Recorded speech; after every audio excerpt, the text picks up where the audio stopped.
Hey guys, Jim here again. This week we have Module 10, Thing 2 this week. So we're kind of going back to some of the earlier things, but I thought this made sense to do it this way, and I'll let you know here in a little bit why that is. So you're going to be looking at the main ways that a teacher or educator might make themselves known or have a presence on the internet. And so, one of the very common ways now, I can't think that there probably isn't a single K-12 system that doesn't have an LMS. And so we're going to look at a couple of those things, your learning management systems. These are things like Canvas, Blackboard, Moodle, Google Classroom. Probably most often in a K-12 setting, you're going to see either Moodle or Google Classroom or both, mostly because those are free. And, K-12 doesn't have the kind of money that universities have, so they're probably looking for the free LMS, and those are good ones. I've used both of those. We've had both of those in our districts. Website creators. So a lot of teachers like to make their own websites. They post assignments. They, have their syllabus and all that kind of stuff on there, much like you would on, Google Classroom or Canvas or anything else, but they just make their own website for it because it gives them a little more power to do some extra things, whether it's different types of assignments and stuff they want to do on a website. So a lot of teachers will do that. And so you might be using Weebly, Wix, Google Sites. I know a lot of our students use Wix and make their own websites. I've even had students make a website as part of an assignment. So, it's a pretty powerful thing, and it's fairly easy to do. Then blogs and wikis. Now, I know that at least for my purposes or for anybody I've never seen really a K-12 situation where they've used blogs and wikis a lot very successfully. Just because, quite honestly, when the students are that age and you are responsible for everything they're doing and saying and putting online, that can be a pretty daunting idea. And a lot of times a student discussion will devolve into something you don't really want in your classroom pretty quickly. So personally, I don't know of too many people that do this in a K-12 setting. But you have EduBlog, Blogger, PBWorks, Blogger I've looked into a little bit. It's the Google version. But again, I don't really do it very often. And even on my own Google Classrooms, I turn off the ability for students to comment back and forth to each other because it can get pretty out of control pretty quickly. And then you have an OIS, your online infrastructure systems. And again, I think pretty much every K-12 system is going to have this no matter where you go. This is the school's domain, right? So this is what they use to have their district presence out to the public. And you may very well be expected to participate in that. So I know on our district website, we were all expected to, have just a basic information page about ourselves. And also they put up our staff picture.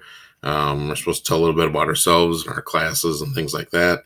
I don't think they've asked us to update ours in 4 or 5 years. So it's not something that is very accurate for the public, but it's there and it is just a presence. But you'll find that this is going to be common. Pretty much every district's going to have something like this.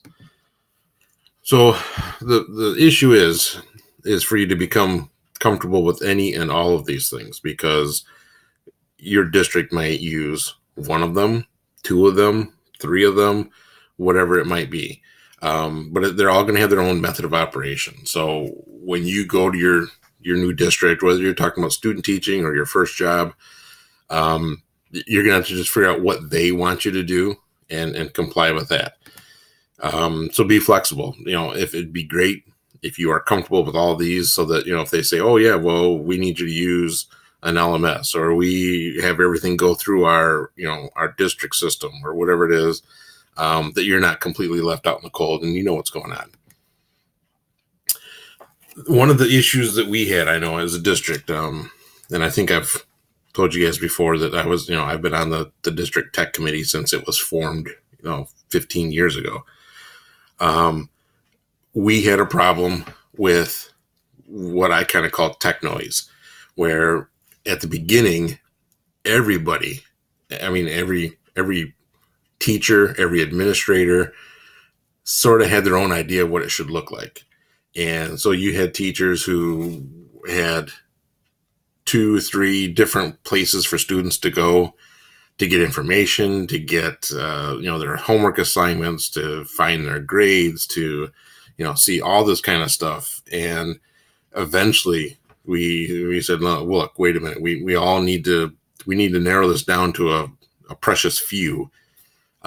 Parents were overwhelmed. Students were overwhelmed. They were like, I don't know which login I need. I don't know which link to go to. I don't know where to find anything. It's everywhere. So if you go into a new district, if they have something in place, try to do what you can to adopt that. You might have your latest, greatest that you want to bring, and you might want to, you think this is the way to do it. But give it a thought before you actually do that. And are you adding to the tech noise? Are you adding to, the complication instead of making this easier for students?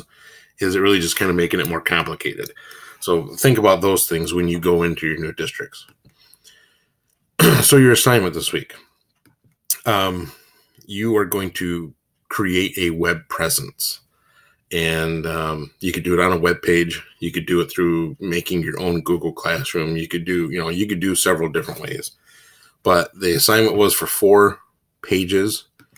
One of them is the About Me page. So, give all your background and stuff like you would to a student.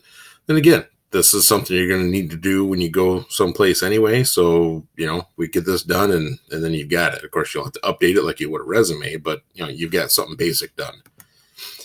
Some class information. Now, obviously, you guys are not teaching a class yet.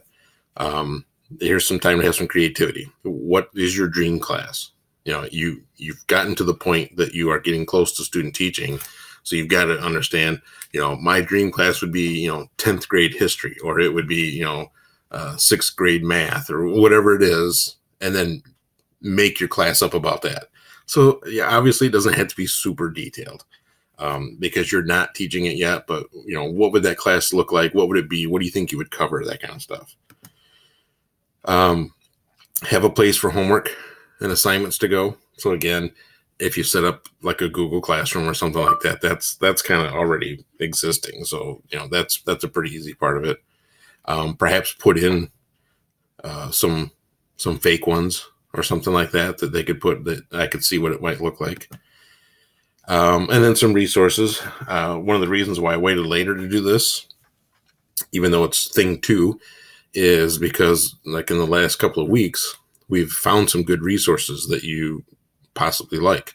So now take some of the ones that you found that you liked, and put links or put something into that resources page, that you really could see yourself using in the future. So again, all these things that we're doing, I'm trying to get them so that it's something useful that you will take with you. And it's not just you jumping through hoops to make your professor happy. So try to find the good stuff that you wanted. And now you've got a place to put it all in one spot. If you had any questions about it, feel free, email it, put it up, a comment on the classroom or whatever you need to do. So this one probably is a bit of work this week, but I think it's a good one. I think it's one you actually will very much take the skills with you and take this assignment with you wherever you go. So good luck on that, and I will see you next week.